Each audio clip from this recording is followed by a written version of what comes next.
BMS academy में आपका स्वागत है। वर्डप्रेस के एडमिन एरियाज़ में प्लगइन्स ऐड करने के लिए प्लगइन्स पर होवर करके ऐड न्यू क्लिक करना था, जैसा कि आपको प्रीवियस लेक्चर्स में बताया गया था। जब आप अपने वेबसाइट की रिक्वायरमेंट के अकॉर्डिंग कॉन्टैक्ट डिटेल या कॉन्टैक्ट फॉर्म नाम के इस प्लगइन को फाइंड आउट कर लेते हैं, मैं यहाँ पर कॉन्टैक्ट फॉर्म 7 को इंस्टॉल करने वाला हूँ। इसकी डिटेल्स जानने के लिए टाइटल पर क्लिक करूँगा और स्क्रीनशॉट रिलेटेड डिटेल्स के लिए स्क्रीनशॉट टैब में मैं इनके चेकआउट कर सकता हूँ कि प्लगइन किस तरह से काम करता है। जब आप इस रिज़ल्ट से खुश हैं, हैप्पी हैं, तो आप सिंपली इंस्टॉल नाउ के बटन पर क्लिक करके उसे इंस्टॉल कर सकते हैं। अब आपका जो प्लगइन है वो इंस्टॉलिंग प्रोसेस के अंदर है, इंस्टॉल हो रहा है। और इंस्टॉल होने के बाद अब अगर आप इसे एक्टिवेट करते हैं, क्योंकि मैं इसे यूज़ करना चाहता हूँ इसीलिए एक्टिवेट बटन पर क्लिक करता हूँ, तो आपका प्लगइन जब एक्टिवेट होगा तो प्लगइन डायरेक्टरी के अंदर आपके इस प्लगइन के सामने एक ब्लू लाइन आ जाएगी सॉलिड लेफ्ट साइड में, जिससे आपको ये पता लग सकता है कि आपका कौन कौन सा प्लगइन एक्टिवेटेड है। अभी तक मेरे पास सिर्फ एक ही प्लगइन जो कि अभी मैंने इंस्टॉल किया यही एक्टिवेटेड है, जिसके ऑप्शंस को मैं डैशबोर्ड पैनल में लेफ्ट साइड में इस नाम से कॉन्टैक्ट के नाम से देख सकता हूँ। मैं जब इसे राइट क्लिक करके चेक करता हूँ तो कॉन्टैक्ट डिटेल्स मुझे कुछ इस तरह की दिखती हैं। तो यहाँ से मैं अपनी वेबसाइट में कॉन्टैक्ट फॉर्म को क्रिएट कर सकता हूँ। सिंपली मुझे क्या करना है, यहाँ पर कॉन्टैक्ट फॉर्म क्रिएट करना है जो कि मेरे पास बाय डिफ़ॉल्ट ऑलरेडी क्रिएटेड है कोडिंग के थ्रू। एंड जब आप इसे सेव कर देते हैं, सब कुछ कोडिंग सेव करके बैकएंड पे सभी मेल मैनेजमेंट, मैसेजेस मैनेजमेंट या एडिशनल सेटिंग्स को सेटअप करने के बाद आपको ये शॉर्ट कोड उस जगह पर पेस्ट आप इस फॉर्म को लगाना चाहते हैं। अगर आपको होम पेज के सबसे लास्ट में इस फॉर्म को लगाना है तो सिंपली उसका शॉर्ट कोड टेक्स्ट फील्ड में पेस्ट करें तो आपका फॉर्म दिखना शुरू हो जाएगा।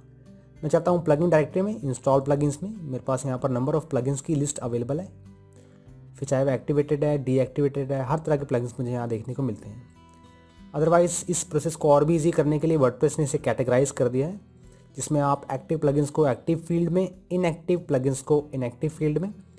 और जैसे कि मैंने आपको प्रीवियस लेक्चर्स में बताया था कि डैशबोर्ड की अपडेशंस के साथ साथ थीम के अपडेशंस भी आते हैं और इसी तरह प्लगइन्स भी अपडेट होते हैं, जिन्हें हम अपडेट अवेलेबल के इस ऑप्शन पर देख सकते हैं। अदरवाइज़ आप इस ऑप्शन पर जाएं टूल बार पर, टॉप टूल बार में ये अपडेट रिलेटेड सेटिंग्स है। मैं इसे जब क्लिक करता हूं तो यहाँ पर मैं अपने टोटल अपडेट्स को चेकआउट कर सकता हूं, फिर चाहे वह थीम रिलेटेड है, वर्डप्रेस रिलेटेड है, प्लगइन रिलेटेड है या पीएचपी डेटाबेस अपडेशन रिलेटेड, सभी तरह की अपडेट्स मैं यहाँ पर देख सकता हूँ।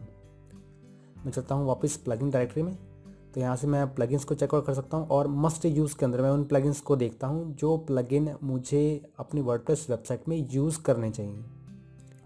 अभी के लिए इसे स्किप करता हूँ, ऑल सेक्शन में जाता हूँ और ऑल सेक्शंस के अंदर मैं प्लगइन का टाइटल यानी प्लगइन का नाम इस तरह से डिफाइन है। इसकी सेटिंग्स को अगर आप सेटअप करना चाहते हैं तो उसे न्यू टैब में ओपन करके सेटिंग्स को इस ऑप्शन से सेटअप कर सकते हैं, जिससे आपका ये ऑप्शन खुल जाएगा फॉर्म वाला।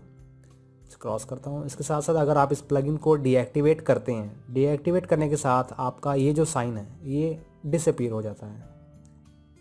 इससे ये पता लगता है कि प्लगइन अभी वर्किंग प्रोसेस में नहीं है। यहाँ पर वार्निंग है प्लगइन डीएक्टिवेटेड। दोबारा एक्टिवेट करेंगे तो आपको अपीयरेंस के टॉप पर एक ऑप्शन कॉन्टैक्ट के नाम से विजिबल हो जाएगा।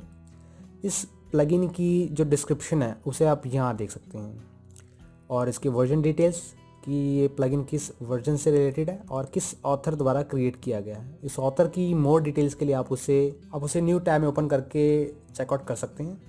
तो इसी तरह आप ऑथर की डिटेल्स भी चेकआउट कर सकते हैं और अगर प्लगइन रिलेटेड और भी डिटेल्स जानना चाहते हैं तो व्यू डिटेल्स पर क्लिक करके प्लगइन्स चेक कर सकते हैं।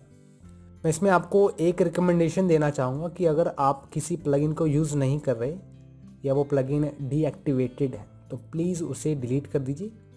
अदरवाइज़ आप चेक मार्क करके सिंपली उन्हें बल्क एक्शंस में एक्टिवेट भी कर सकते हैं। मैं यहाँ पर सभी प्लगइन्स को एक्टिवेट कर देता हूँ क्योंकि सभी मेरे यूज़ के प्लगइन्स हैं। मल्टीपली प्लगइन्स को एक्टिवेट करने के लिए आपको बल्क सिलेक्शन, फिर चाहे वह टॉप का साइड बार है चाहे बॉटम का, आप यहाँ पर ये दोनों एक सेम ही काम करते हैं। एक्टिवेट सेलेक्ट करके अप्लाई करेंगे तो ये सभी प्लगइन्स बारी बारी से एक्टिवेट होने शुरू हो जाएंगे। पैनल पर मुझे उसने डाइवर्ट कर दिया है। मैं दोबारा प्लगइन सेक्शन में इंस्टॉल्ड प्लगइन्स में सभी प्लगइन्स को यहाँ चेकआउट कर सकता हूँ और अभी मैं इस प्लगइन को डिलीट करता हूँ डीएक्टिवेट करके, और मल्टीपली भी मैं प्लगइन्स को एक्टिवेट और डीएक्टिवेट कर सकता हूँ।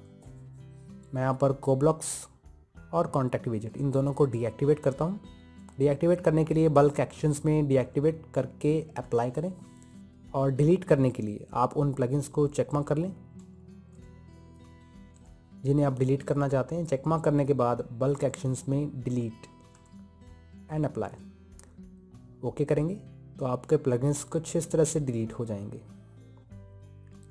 आपको इसमें एक बात ध्यान में रखनी है कि जब तक आप प्लगइन को डीएक्टिवेट नहीं करेंगे तब तक आप उसे डिलीट भी नहीं कर पाएंगे। तो इस तरह से आप अपने यूज़ के प्लगइन्स को अपने डायरेक्टरी में देख सकते हैं और प्लगइन को सर्च करने के लिए इस बार का यूज़ कर सकते हैं।